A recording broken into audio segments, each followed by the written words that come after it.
요한계시록 3장 7절에서 13절 가정에서도 찾으시고요. 이 성전 안에는 한 10여 명 계신데요. 청년들과 함께 우리 다 같이 요한계시록 3장 7절부터 13절 다 같이 읽습니다. 필라델비아 교회의 사자에게 편지하라. 거룩하고 진실하사 다윗의 열쇠를 가지시니 곧 열면 닫을 사람이 없고 닫으면 열 사람이 없는 그가 이르시되 볼지어다 내가 네 앞에 열린 문을 두었으되 능히 닫을 사람이 없으리라. 내가 내 행위를 아노니 내가 작은 능력을 가지고서라도 내 말을 지키며 내 이름을 배반하지 아니하였도다. 보라, 사탄의 회당 곧 자칭 유대인이라 하나 그렇지 아니하고 거짓말하는 자들 중에서 몇을 내게 주어 그들로 와서 내 발 앞에 절하게 하고 내가 너를 사랑하는 줄을 알게 하리라. 내가 나의 인내의 말씀을 지켰은즉 내가 또한 너를 지켜 시험의 때를 면하게 하리니 이는 장차 온 세상에 임하여 땅에 거하는 자들을 시험할 때라. 내가 속히 오리니 네가 가진 것을 굳게 잡아 아무도 내 면류관을 빼앗지 못하게 하라. 이가는 자는 내 하나님이 성전의 기둥이 되게 하리니 그가 결코 다시 나가지 아니하리라. 내가 하나님의 이름과 하나님의 성 곧 하늘에서 내 하나님께로부터 내려오는 새 예루살렘의 이름과 나의 새 이름을 그 위에 기록하리라. 귀 있는 자는 성령이 교회들에게 하시는 말씀을 들을지어다. 아멘. 우리 가정에서 가족들과 우리 인사하도록 하겠습니다. 힘내시라고, 건강하시라고. 네. 아이고, 저도 마스크를 쓰고 예배 인도할 거라고는 생각을 못했습니다. 이 국가 방침이니까 순종하는 마음으로 마스크를 썼고요. 만약에 이 마스크를 입이 아니고 눈에다 써야 될 상황이 됐더라면 어땠을까요? 상상하기도 싫은 끔찍한 일이 되겠지요. 그래도 이 코로나 때에 마스크를 입에 쓰게 된 이유가 뭘까? 침묵이 얼마나 중요한지, 막말보다도 정말 선하고 좋은 바른 말 하는 것이 얼마나 귀한 것인지를 우리에게 던져주는 메시지가 있다고 생각합니다. 자, 오늘은 신앙의 기초 시리즈 5번째인데요. 교회에 대한 이야기를 하겠습니다. 요즘 사람들 모이기만 하면 교회 이야기, 목사 이야기를 많이 하거든요. 아주 뜨거울 정도로 성토를 합니다. 근데 들어보면 안타까운 것은 좋은 이야기는 또 좋은 소리는 한마디도 나오지 않고 그냥 교회와 목사 이야기를 하는데 오로지 성토할 정도로. 그 이유는 교회가 덕스럽지를 못했기 때문에, 목사가 바르지를 못했기 때문에 사람들이 모이면 그렇게 교회를 향한 어떤 비난과 비판 아니면 욕 말입니다. 신천지보다 더한 집단들이라고 그렇게 비난하는 소리들 말입니다. 그러면서 우리 교회의 현주소는 뭘까? 저는 어떤 목사여야 할까? 여러분들은 어떤 신앙생활을 해야 될까라고 하는 질문들을 하게 되는데, 이 소아시아 말입니다. 지금의 터키이거든요. 이 터키 지방의 지중해 쪽에 7개의 교회가 있었습니다.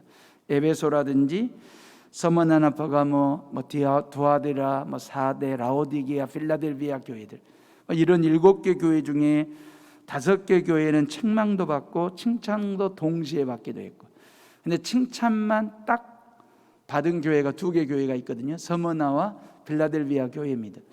우리가 굳이 산술적으로 따질 건 아니겠지만 지구상에 존재하는 7개 교회 중에 5개 교회는 비난도 비판도 책망도 칭찬도 동시에 받을 만한 그런 교회고, 지상에 존재하는 교회 중에 7개 중에 딱 2개 정도만 하나님 보시기에 칭찬받아 마땅한 인정받을 만한 교회는 산술적으로 2개 교회 정도. 굳이 제가 수학적으로 계산할 일은 아니지만서도 말입니다. 그러면서 우리 교회는 어떤 교회일까? 나는 어떤 성도이고 목사일까라고 하는, 어찌 보면 우리가 지난날 신앙생활에 오면서 말이에요, 실은 마침표를 찍고 신앙생활을 했거든요. 교회는 이렇다, 성도는 이런 사람이다, 목사는 이런 일 하는 사람이다 라고 마침표를 찍었어요. 예수를 믿든 안 믿든 모든 사람들이 그렇게 인정했어요. 교회는 이런 교회다 라고 마침표를 찍었는데, 요즘은 모두가 다 한결같이 고개를 갸우뚱하면서 물음표를 찍기 시작하는 거예요. 도대체 교회는 뭐 하는 곳이지? 갸우뚱하는 거예요. 목사는 뭐 하는 사람이야? 갸우뚱하고 물음표를 찍기 시작하는 이 상황에서 우리의 신앙의 기초를 다시 한번 우리의 교회론, 목회론에 대한 이야기를 한번 해보려고 하면서 칭찬받았던 두 개 교회, 서머나 교회와 빌라델비아 교회인데, 오늘은 제가 빌라델비아 교회 이야기를 통해서 왜 이 교회가 예수님으로부터 칭찬과 인정을 받았는지를 살피면서 한국 교회가 이런 교회로 거듭났으면 좋겠다라는 생각 말입니다. 빌라델비아라고 하는 말은 필로스, 사랑이라는 말이잖아요. 아델포스, 형제라고 하는 뜻이거든요. 이게 필로스와 아델포스라고 하는 두 개의 단어가 합성어로 이루어진 게 빌라델비아예요. 그럼 빌라델비아라고 하는 말은 뭔 말이겠습니까? 형제 간의 사랑, 그 말이에요. 뜨거운 사랑을 나누는 형제를 빌라델비아, 필로스와 아델포이를 붙여놓은 거거든요. 지금 미국에 필라델비아 도시가 있죠. 이 필라델비아 교시가 바로 이 빌라델비아라고 하는 도시 이름에서 따온 얘기가 되는 것이거든요. 이 빌라델비아는 고온 도시입니다. 높은 지대에 있어가지고 포도 농사를 지어서 상업과 농업이 왕성했던 아주 부유한 도시가 바로 빌라델비아입니다. 그러다 보니 많고 많은 신전들이 있었죠. 그러니까 우상 숭배의 메카, 주 5세기 때 작은 아테네라고, 그리스의 수도가 아테네잖아요. 그 작은 아테네라고 할 정도로 모든 게 왕성했던, 부강했던 도시가 바로 빌라델비아라고 하는 도시거든요. 이런 우상 숭배의 메카와 같은 이 빌라델비아에서 빌라델비아 교회가 작은 능력을 가지고 하나님의 말씀을 지켰고 예수 신앙을 배반하지 아니했다. 그래서 하나님으로부터 칭찬받는 교회가 되었다라고 하는 얘기가 나오는 얘기입니다. 어떤 점에서 인정을 받았을까? 예수님이 칭찬하셨을까? 요즘 한국 교회가 필요한 것이 뭘까요? 한국 교회가 요즘 필요로 하는 것이 칭찬받고 인정받는 것입니다. 목사인 저도요, 교인들에게도 인정받고 칭찬받는 목사가 돼야 되겠지만 사회인들로부터, 지역 사람들로부터, 그 말이에요. 이 해오른 교회가 필요로 하는 것은 뭐냐면 어떤 숫자적인 부흥보다도 이 지역민들, 시민들로부터 인정을 받고 칭찬받는 교회가 돼야 되지 않겠느냐라고 하는 생각 말입니다. 교회를 보면서 엄지척을 해야 되는데, 베리굿 그래야 되는데 모두가 다 한결같이 손가락질하고 있는, 비난하고 비판하는 상황들, 왜 이렇게 됐느냐라고 하는, 이 이유가 뭐냐 그 말이에요. 교회가 덕스럽지 못한 일을 했거든요. 이 거룩한 복음이 공적 복음이 돼야 돼요. 공공의 성과 공공의 건강을 위해서 공적 복음으로서의 역할을 감당해야 되는데, 이 공적 복음을 우리가 스스로 훼손한 거예요. 교회가, 목사들이. 이 거룩한 복음에 훼손이 왔어요. 십자가 사랑의 훼손을 스스로가, 교회가 하게 된 거예요. 그래서 지금은 칭찬과 인정보다는 비난과 여러 가지 비판이 교회를 향하여 쏟아지고 있는 상황들 말입니다. 물론 소수의 몇몇 목사들과 몇몇 교회들이 이러한 공적 복음의 훼손을 가져왔지만, 근데 모든 교회가 이러한 잘못을 저지른 것처럼 그렇게 사회적 분위기를 몰아가는 점에서는 안타깝긴 하지만, 교회는 이런 겁니다. 교회는 어떤 공동의 책임을 져야 될 위치에 있는 거예요. 비난을 받아도 같이 받아야 되고요, 칭찬을 받아도 같이 칭찬을 받아야 된다. 그런 자세가 필요하다고 보고요. 예수님이 인간의 몸을 입고 이 세상에 오신 목적은 하나님의 나라를 세우는 데 있어요.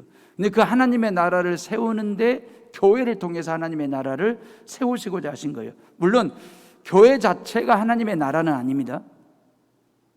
그러나 교회 없이 하나님 나라도 없기 때문에 교회는 아주 중요한 거예요. 예수님이 이 땅에 33년 짧은 생애를 사시면서 공장을 지었다든지 학교를 지은 게 아니고 교회를 딱 하나 세워놓으시고 하나님 나라 천국으로 가셨거든요. 그게 누가 우스운 얘기로 만들어낸 얘기지만 들어보면 일리가 있고 감동이 되는 이야기입니다. 예수님이 부활하시고 난 후에 승천하시고 천국에 오시니까 천사들이 그 예수님을 대대적으로 환영하면서 경배하면서 물었대요. 예수님 천국으로 다시 돌아오신 걸 환영합니다. 그러면서 뭐라고 묻냐면, 아직도 세상은 문제가 많은데 그 문제 많은 세상을 어떻게 하고 오셨습니까? 예수님께 물었더니 예수님께서 맡겨놓고 왔지. 천사들이 되묻기를 누구한테 맡기셨는데요? 예수님께서 제자들한테 맡겨놨지. 천사들이 뭐라고 되면요, 아니 제자들도 실수가 많고 실패를 많이 했던 제자들인데 그 실수 많은 제자들에게 문제 많은 세상을 맡겨놓고 오시면 어떻게 하십니까? 라고 천사들이 되물었을 때 예수님이 한참을 고민하시더니 뭐라고 대답하셨냐면 어쩔 수 없지 그랬어요. 어쩔 수 없지. 이게 교회를 바라보시는 예수님의 마음이지 않을까. 누가 꾸며낸 얘기긴 한데 이게 목사를 바라보고 성도들을 바라보는 예수님의 마음이지 않을까. 어쩔 수 없지 그 말이에요. 지금 한국교회를 바라보고 계시는 예수님의 마음이 어쩔 수 없구나. 목사는 그런 거구나. 성도는 그런 것이구나. 교회는 그런 곳인가 보다. 어쩔 수 없지 하시면서 속상해하실 그 예수님의 모습을 보는 것 같아서 말이에요. 한국교회를 흙탕물처럼 흐려놓는 미꾸라지 같은 목사들이 의외로 많아요. 탄시 같듯이 말이에요. 저 같은 목사야 피레미 목사니까 별로 지명도도 없는 목사니까 제가 망가져봐야 그냥 우리 해오른 교회 공동체 하나 어그러지게 하는 것밖에 안 되겠지만 한국교회를 대표한다라고 하는 큰 미꾸라지 같은 목사들이 그 미꾸라지를 졸졸졸 따라다니는 졸개 미꾸라지 목사들이 전국적으로 너무너무 많으니 이 얼마나 안타까운 일인지 부끄럽고 죄송하고 말이에요. 아니, 교회 이름도 사랑 제일이라고 잘 지었으면 진짜 사랑이 제일인 것처럼 보여줘야지. 그 이름값을 하는 그런 교회가 되고 목사가 돼야지. 제일 좋은 예수님의 사랑을 국민들에게 퍼주고 나눠주고 그랬어야지. 이 민폐나 끼치고 있으니 이건 사랑 제일이 아니라 사랑 꼴등이지 않습니까? 막장 사랑이 무엇인지를 보여주는 교회 말입니다. 그 예수님의 십자가 사랑을 우리 스스로가 너무너무 많이 훼손하고 있으니 이건 손가락질받아 마땅한 거죠. 긴 장막 끝에 무더위가 반가울 정도로 말이에요. 이 불변 무더위 속에 국민들의 속을 시원케 하는 교회가 돼야 되는데 국민들의 속을 상하게 하고 썩나게 하고 있으니 이 얼마나 안타까운 일이냐 그 말이에요.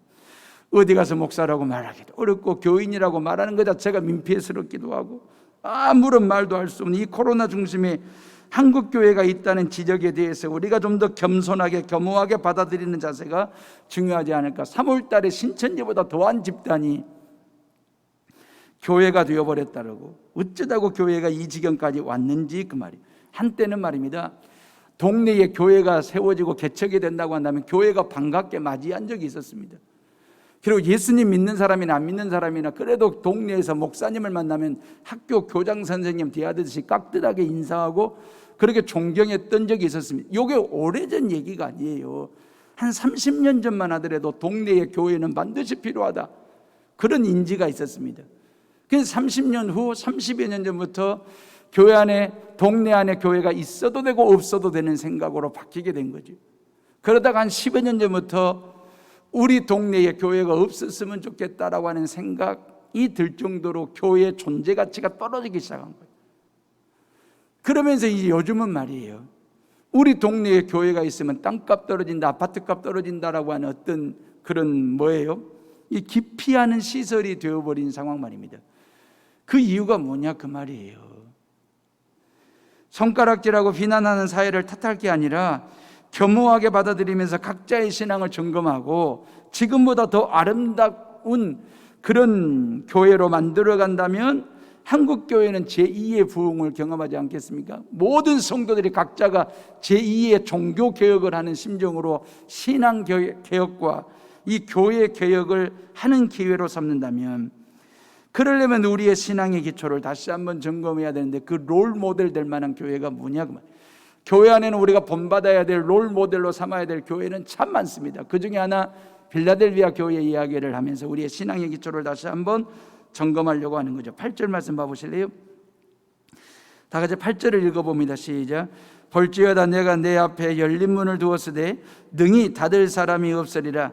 내가 네 행위를 아노니 내가 작은 능력을 가지고서라도 내 말을 지키며 내 이름을 배반하지 아니하였도다 그랬어요. 빌라델비아 교회를 향하여 성경은 열린 문이라고 얘기를 했습니다. 열린 문. 아무리 좋은 집도 문이 없으면 살 수가 없죠. 아무리 값비싼 고급 승용차라 할지라도 문이 없으면 탈 수가 없는 거예요. 문이라고 하는 것은 그만큼 중요합니다. 집 문이 있어야 집이 되고 차 문이 있어야 차가 되는 거예요. 해오른 교회는 3개의 문이 있습니다. 여러분들의 주일날 반려도 출석 체크도 하는 마당에서 들어오는 주출입 문이 있죠.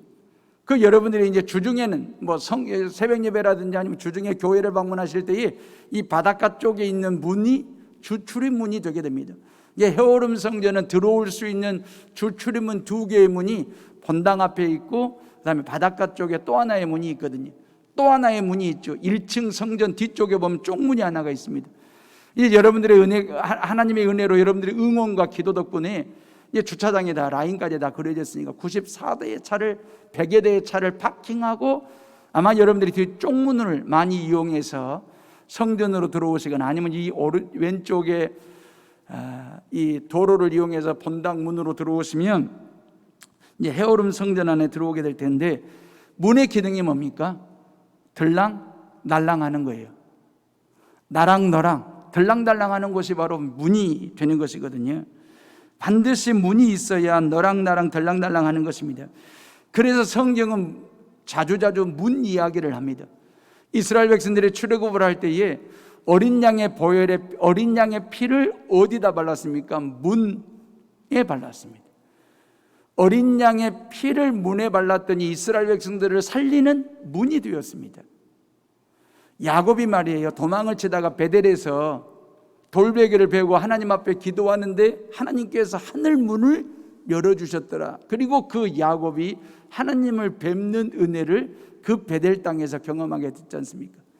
솔로몬이 성전을 짓고 8개의 문을 만들었습니다. 이유가 뭡니까? 그 문을 통해서 하나님을 예배할 수 있도록, 그 말이거든요. 하나님은 빌라델비아 교회를 향하여 메시지를 주시면서 뭐라고 말씀하셨냐면, 7절 말씀에 보니까 예수 그리스도를 다윗의 열쇠를 가진 자라고 얘기했습니다. 열쇠라고 하는 것은 문을 닫고 문을 여는 그거가 되는 거잖아요. 다시 말하면 이 땅에 세워진 교회의 문의 키를 누가 잡고 있느냐? 키맨이 누구냐? 바로 예수 그리스도. 그 예수 그리스도가 바로 다윗의 열쇠를 가지고 있는데, 그 예수 그리스도께서 닫으면 누구도 열 자가 없고 열면 누구도 닫을 자가 없다라고 말씀하시고 또 말씀하셨거든요. 그리스라고 하는 나라는 욕심 많은 나라였습니다. 다른 나라가 다른 나라를 정복하면 정치적으로 군사적으로 지배하는 것으로 끝났어요. 근데 그리스는 그리하지 아니했어요. 정치적으로 군사적으로 지배했을 뿐만 아니라 문화와 정신세계까지 지배하려고 했습니다. 그것이 바로 그리스화, 그 말이에요. 헬라화, 헬라 문명이라고 얘기하죠. 그 중심에 알렉산더 대왕이 있거든요. 다시 말하면 어떤 정복을 통해서 그 피지배민들의 어떤 정신문화까지 지배하려고 하는, 그래서 그리스화, 헬라화 시키려고 하는 그런 야욕과 욕심을 가진 나라가 바로 그리스였거든요. 이러한 지리적 역사적 배경을 가지고 주님께서 8절에 뭐라고 하냐면, 볼지어다 내가 네 앞에 열린 문을 두었으니 능히 닫을 사람이 없으리라 그랬거든요. 다시 말하면 그리스 사람들은요 이런 거죠.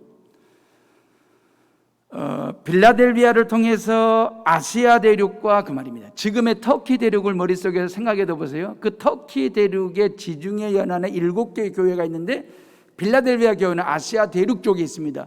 그러니까 이 빌라델비아를 거점 도시로 교두보로 삼고 아시아 대륙을 뭐 하겠다는 거예요? 헬라화 시키겠다라고 하는 거죠.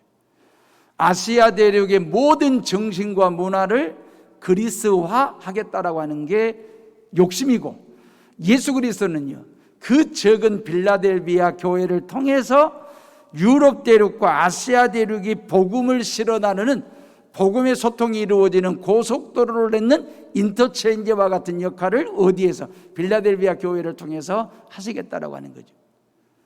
그리스라고 하는 나라는 아시아 대륙을 헬라화 하려고 하는데 목적이 있고, 그리스도는 빌라델비아 교회를 통해서 아시아 대륙이 신앙화, 복음화 시키는데 목적을 두고 있는 그런 상황 말입니다.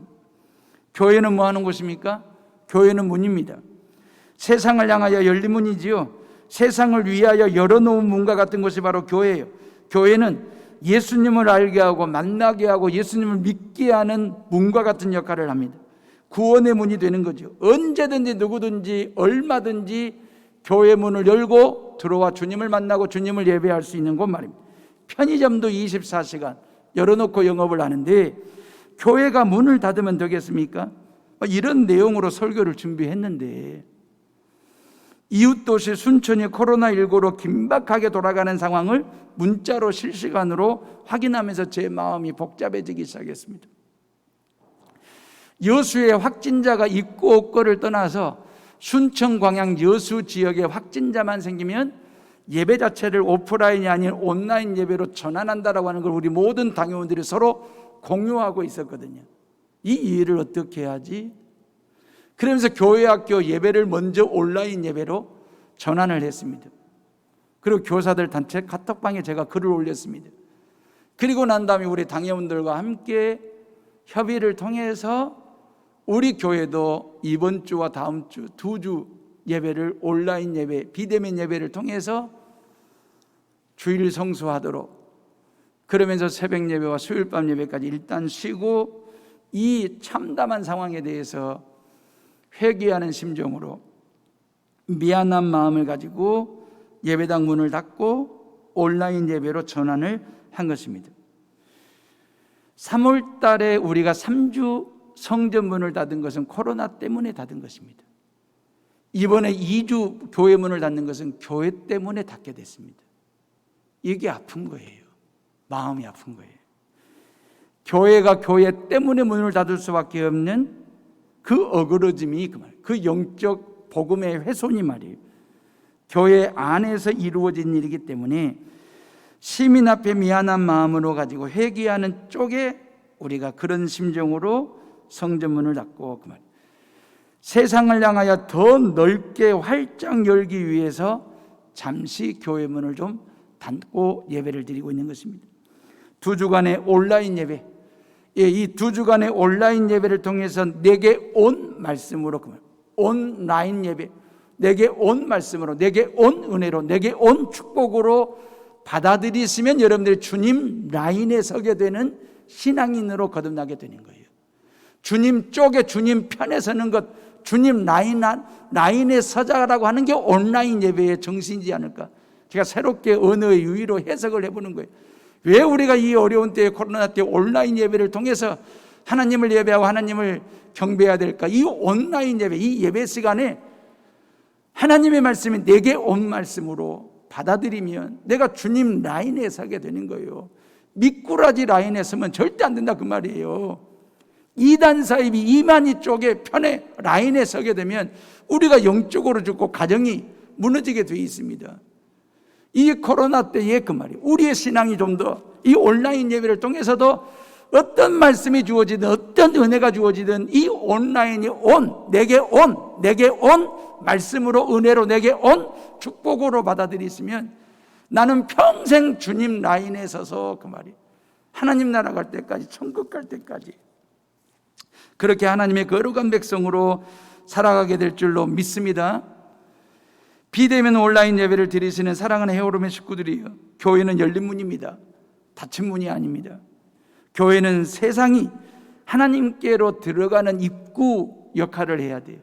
교회는 말입니다, 세상 사람들이 하나님께로 들어올 수 있는 입구 역할을 해야 되고요, 이 교회는 하나님께서 세상을 향하여 나아갈 수 있는 출구 역할을 해야 되는 것입니다. 그러니까 하나님과 세상 사이에 교회가 있어요. 그 교회는 문의 역할을 해야 된다고 하는 것입니다. 세상 사람들이 언제든지 하나님 품 안에 들어올 수 있도록 교회는 입구가 되어줘야 되고, 하나님께서 당신의 사랑과 축복을 가지고 세상에 나아가 퍼주기 위해서 하나님이 나아가시는데 출구 역할을 해줘야 되는데, 그게 빌라델비아 교회였고 우리 헤어룸 교회가 되어야 된다 그 말이에요. 근데 교회가 문을 닫으면 되겠어요? 문을 닫게 하는 짓을 하면 되겠느냐 그 말이에요. 사회적으로 아니면 이 모든 상황에 대해서 말이에요. 교회는 항상 열려 있어가지고 누구나가 다 구원을 받고 축복을 받을 수 있도록 그 말이에요. 교회는 자동문이에요. 예수님께서 죄인들에게 니네들이 열쇠를 만들어라, 열쇠를 깎아라, 열쇠를 준비해라, 열쇠를 사라, 죄인들에게 그렇게 말씀하지 아니했어요. 죄인들 손에 십자가라고 하는 열쇠 키를 쥐어주셨다고요. 공짜로 말입니다. 누구든지 예수님 믿으면 그 말이에요. 누구든지 하나님 나라 들어갈 수 있도록 십자가 키를 우리에게 공짜로 주신 거예요. 죄인들에게 말이에요. 열쇠를 만들라고 한 적 없습니다. 사라고 한 적 없습니다. 근데 조건이 하나 있습니다. 자동문은요, 다가서야 돼요. 아무리 멀리서 소리를 지르고 손짓을 해도 절대 자동문은 열리지 않습니다. 자동문의 특징은 다가서면 그 말이에요. 그 문 앞에 딱 서면 자동문은 자동 열리게, 오토매틱 열리게 되어 있습니다. 예수 그리스도가 그런 분이 있습니다. 교회는 그런 역할을 해야 되는 것입니다. 다만 조건이 있어요. 그 교회 앞에, 주님 앞에 다가설 때에 그 말이에요. 예수님은 당신을 열으시고 품으시고 들어와, 나와 함께 더불어 먹고 살자라고 말씀하시는 거예요. 교회는 그렇게 자동문이에요. 근데 그렇게 예수님은 문 역할을 하는 거예요. 하나님께 나아가고 구원받는 문의 역할을 감당하는데, 아직도 세상 사람들은 그런 교회 문 앞에 다가서지를 못하고 다른 문을 찾고 있으니까 이게 얼마나 안타까운지 그 말이에요. 예수님 앞에 서기만 하면 문이 열리는데, 일이 쉬운 건데, 일이 간단한 건데, 왜 아직도 세상 사람들은 예수 문 말고 다른 문을 저리 찾고 다닐까? 그 이유가 뭘까?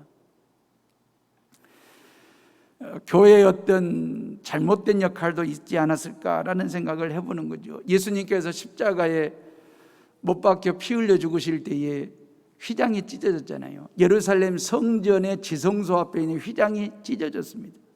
근데 그 휘장이 위에서 밑으로 찢어졌거든요. 밑에서 위로 찢은 게 아니에요. 밑에서 위로 찢어졌다면 사람들이 찢어야 돼요. 근데 위에서 밑으로 휘장이 찢어졌다는 말은 하나님 아버지께서 찢었다라고 하는 말이죠. 확 열어졌겠다 그 말이죠.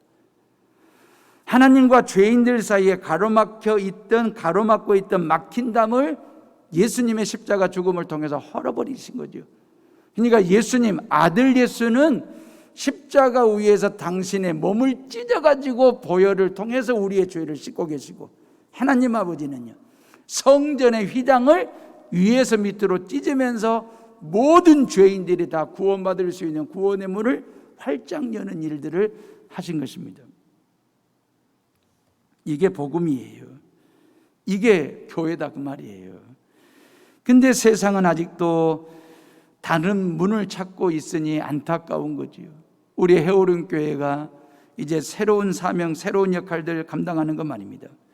7절 말씀에 다윗의 열쇠를 가지신 분이 바로 예수 그리스도라고 얘기했거든요. 예. 그 예수 그리스도를 통해서 우리가 구원받고 하나님의 자녀가 되는 것 말입니다.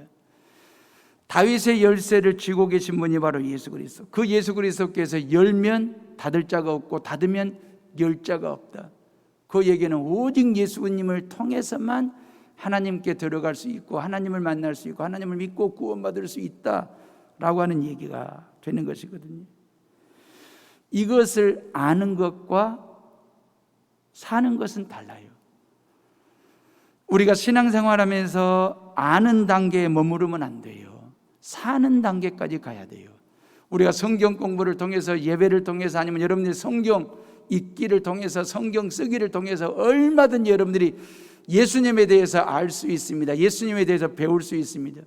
예수님 믿으면 죄사함 받는다더라, 아는 겁니다. 예수님 믿으면 구원받는다더라, 아는 겁니다. 아는 단계에 머물러 있는 게 아니라 사는 단계까지 들어가야 된다 그 말이에요.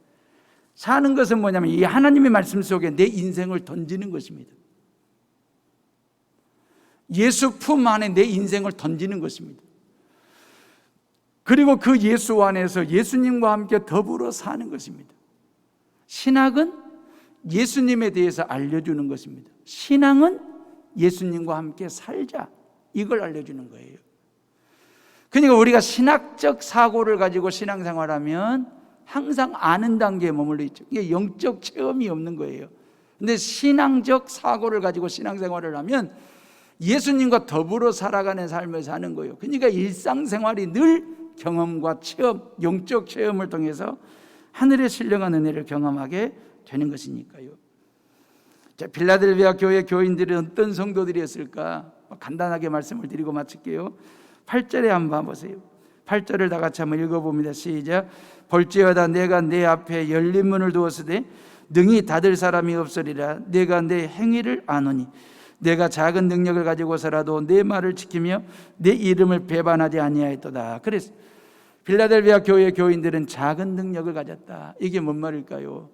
필라델비아라는 도시는 작은 아테네라고 할 정도로 농업과 상업이 왕성했던 아주 부유한 도시였다라고 말씀드렸잖아요. 그러니 필라델비아 도시민들의 사회적인 스펙이라고 하는 것, 그 이력과 경력이라고 하는 것은 아주 화려했던 거죠. 그 스펙 자체가 어마어마한 큰 거였겠죠. 근데 그 필라델비아 안에 있는 교회를 다니는 교인들은 적은 능력, 그 말이에요. 사회적으로 볼 때 볼품없는 사람들, 정말 보잘것없는 사람들, 어디다 이력서 한 통 내놓을 수 없는 사람들, 어떤 스펙도 없는 사람들, 그런 적은 능력을 가지고 있는 사람이다. 근데 능력이라고 하는 것은 적냐 크냐가 중요한 게 아니거든요. 중요한 것은 그 뒷말입니다. 이 적은 능력을 가지고도 그 말이에요, 하나님의 말씀을 지켰다는 거예요. 그리고 예수 그리스도를 배반하지 아니했다라고 하는 것입니다. 예수님의 칭찬과 인정은 바로 이 점입니다. 능력이 크냐 작냐가, 스펙이 높냐 낮냐, 많냐 적냐가 중요한 게 아닙니다. 교회 직분이 높냐 낮냐가 아닌 것입니다. 중요한 것은 하나님의 말씀 앞에서 아멘, 아멘, 그 말. 이 온라인 예배를 통해서도 내게 온 말씀으로 받아 주님 라인에 서는 그 믿음을 가지고 그 말씀을 지키는 자, 그 말이에요. 그리고 예수님을 배반하지 아니했다. 예수님은 배반을 경험하신 분이에요. 가룟유다가 배반했지 않습니까? 사도 베드로가 배반했지 않습니까? 그런데 이 필라델비아 교회 교인들은 적은 능력을 가지고도 하나님의 말씀을 지키다 보니 예수님을 배반하냐. 필라델비아는 우상 숭배의 메카였다니까요. 엄청난 신정과 우상 숭배의 센터였습니다. 그런 중에도 불구하고 적은 능력을 가지고 신앙의 중심을 지키고 신앙의 절개를 지키면서 그리스도인다운 삶을 살았던 그 필라델비아 교회 교인들의 신앙을 보시고 예수님이 칭찬하신 거예요. 그 교회 교인들의 신앙을 거인으로 명품 신앙, 명품 인생으로 만들어준 거죠. 명품 말입니다. 여러분, 우리는 제품이 아니에요. 저와 여러분들이 제품이 아닙니다. 제품은 공장에서 대량으로 찍어내는 거예요. 우리 헤어른 교회가 이 땅에서 그냥 똑같은 교회면 제품밖에 안 되는 교회가 되는 것입니다. 근데 우리는 정말 작품 같은 존재들이거든요. 저와 여러분들이 그 말이에요. 우리는 제품이 아닙니다. 정말 작품 같은. 작품은요, 작가가 모든 당신의 얼을 담습니다. 정신을 담습니다. 사랑을 쏟아붓습니다. 어쩔 때는 하나의 작품을 위해서 작가가 목숨까지 바쳐가면서 하나의 작품을 만들어내는 것이거든요. 예수님은 저와 여러분들의 작가가 되십니다. 십자가 위에서 그 말이에요. 저와 여러분들을 만들기 위해서, 작품 만들기 위해서, 제품으로 찍어내기 위한 골고다 언덕이 아닙니다. 한 사람 한 사람이 예수님 닮은, 예수님처럼 살으라고, 예수님 같은 교회 만들으라고.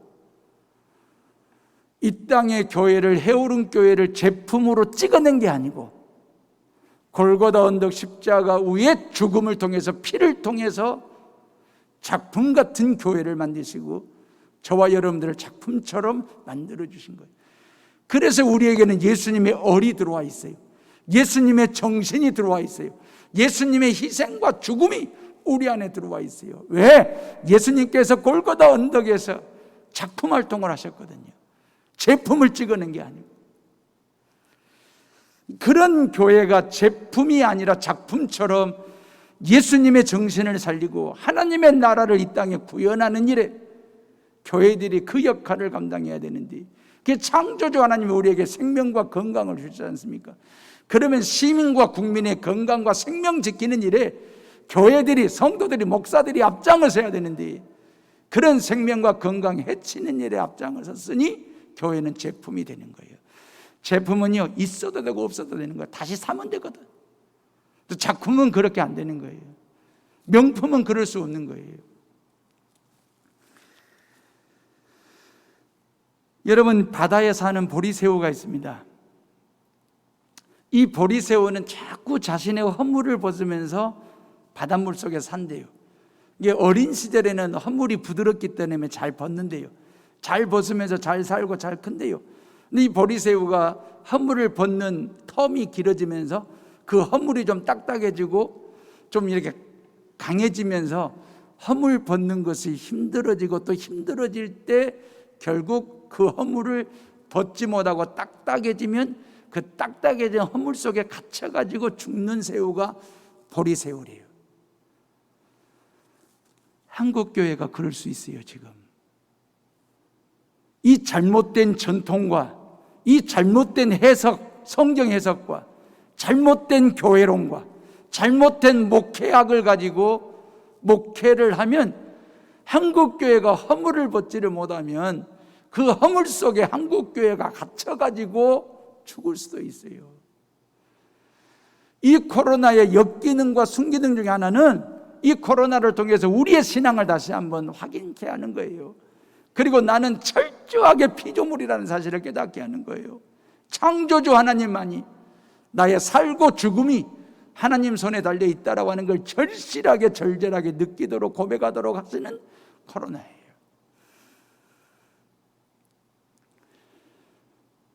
그냥 제품처럼 사실 거예요.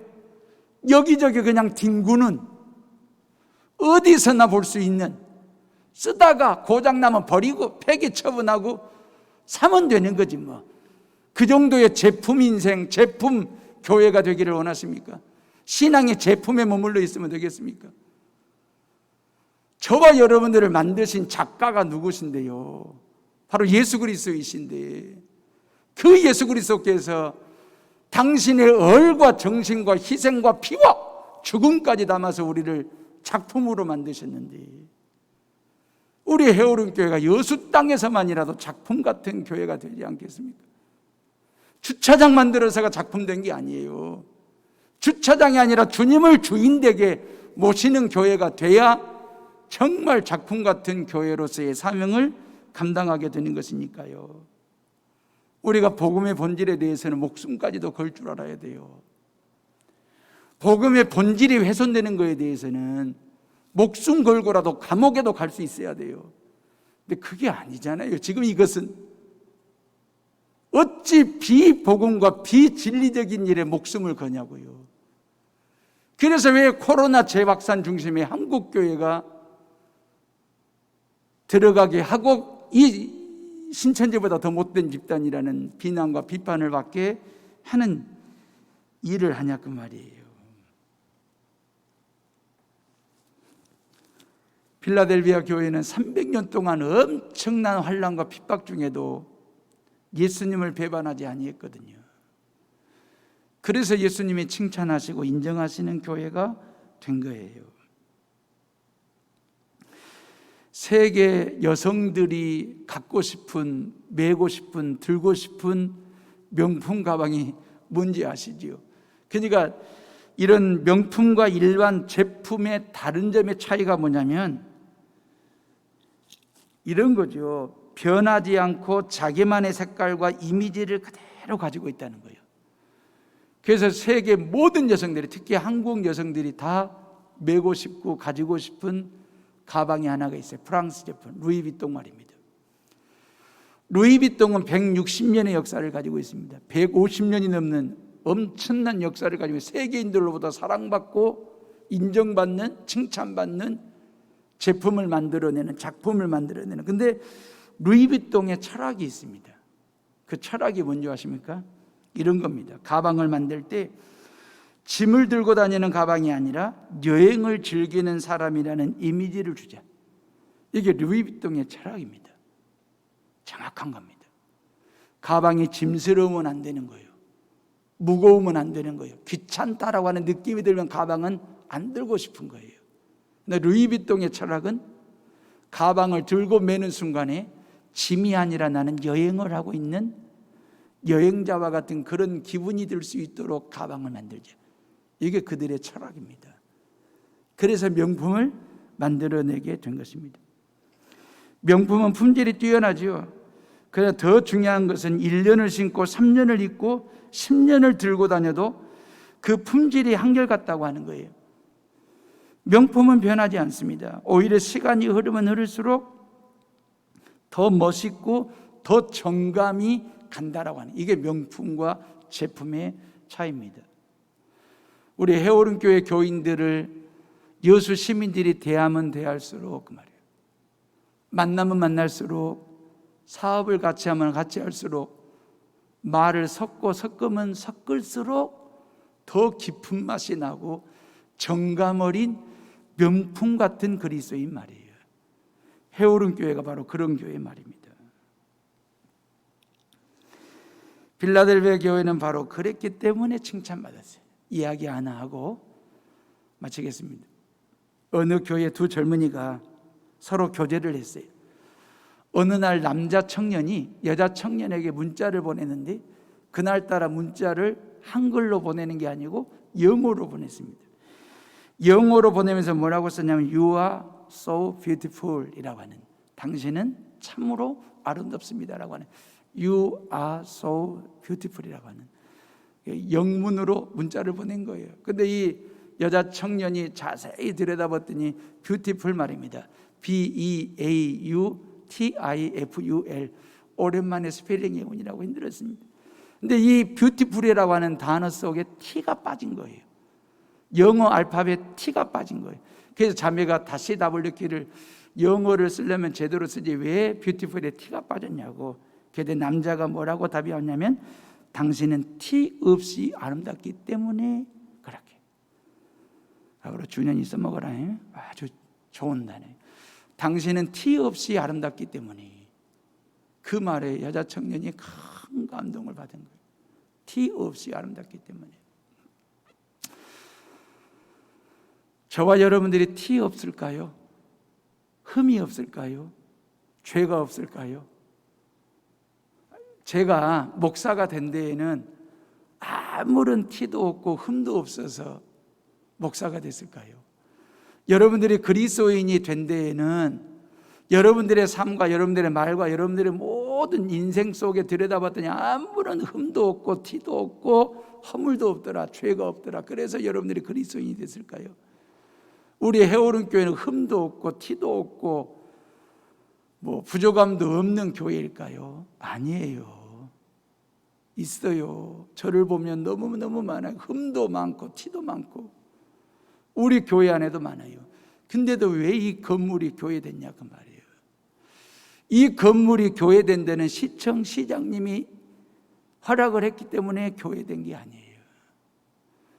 이건 하나님의 몸된 교회거든요.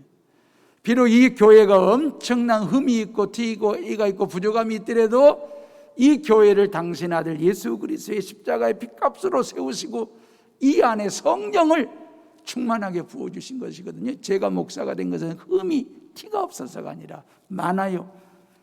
그럼에도 불구하고 전적인 하나님의 은혜로, 전적인 하나님의 사랑으로 제가 목사가 됐고 여러분들이 성도가 된 거예요.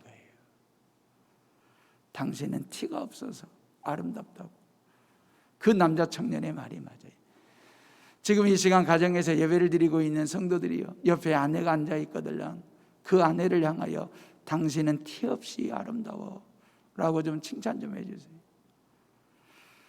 옆에 자녀들이 있거든요. 그 자녀들을 향하여 너는 정말 티 없이 잘 자라줘서 너무너무 고맙다. 근데 부모의 사랑은, 부부간의 사랑은 그런 거죠. 하나님의 사랑과 같은 거예요. 흠도 없고 티도 없고 흉허물이 없어서가 아니라 있어요. 그럼에도 불구하고 전적인 사랑과 은혜로 품고 사는 거예요. 교회는 닫힌 문이 아닙니다. 열린 문이 돼야 됩니다. 세상 사람들이 언제든지 들어올 수 있는 입구 역할을 해줘야 되고, 하나님의 은혜와 사랑과 축복이 세상을 향하여 언제든지 흘러갈 수 있도록 출구 역할을 해줘야 되는데, 우리 해오른 교회가 존재하는 이유는 그 역할을 감당하라고.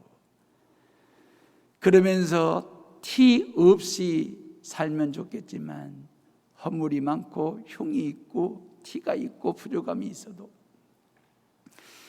하나님의 사랑으로 보듬고 이해하고 배려하고 응원하고 기도해 주면서 서로 격려하며 살아가는 축복된 도시공동체, 시민공동체를 만들고 신앙공동체를 만드시라고 하나님께서 이 땅에 교회를 세워주시고 저와 여러분들을 성전되게 하셨다는 사실을 믿으시기를 주님의 이름으로 축원합니다. 이 시간 나같이 조용히 가정에서나 성전에서 묵상으로 기도하시면서